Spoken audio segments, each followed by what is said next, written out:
Okay, today we're going to try to figure out how to come up with a equation for a multiple regression model. What does that mean? It means instead of having only one independent variable or one x that gives you a y value, you have two different values that combine with some coefficient a and b to give you your y value. So the first thing we're going to do is you open up Desmos, and I'm going to start from scratch. Desmos. And you go to graphing calculator, and then you're going to open up a table. But it's important, the table will automatically open up with one x variable and the dependent variable y. But what you're going to do is you're going to create another one, and you're going to make that y1. But you got to come back over here and make this x2. Now I haven't tried it yet, but I'm thinking you could probably have three variables, independent variables, probably an x2. But I'm not going to do that now, but that's for another day. But the main thing I want to get is two variables. So we've got that in, the table's ready. So I'm going to go now and get the data, copy the data values.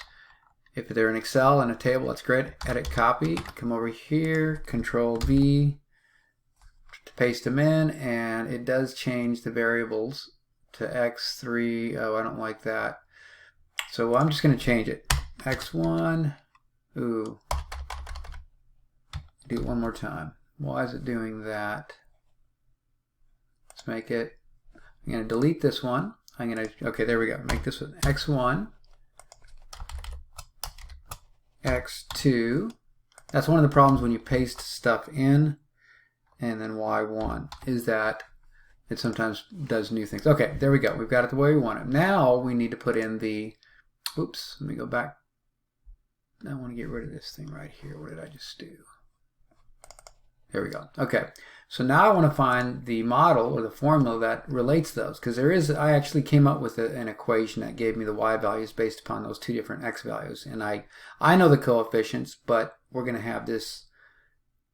Okay, so I'm going to go function, and then I'm going to go y1, and you got to do the squiggly line, that line, and then a times x1 plus b times x2, and boom, there's your value. So that means that the a value is now going to be 4x1, b is going to be 3x2. As a matter of fact, you know, one of the things we can do, if you don't want to have x1 and x2, you could actually do, let's say x1, y1. I can see why they gave us z. Z is probably better. Let's make z the dependent variable, right? z1, okay, and then we're going to come over here and we got to make this y1, and then this one over here z1. There we go. So that makes it easier because basically it's ax times by.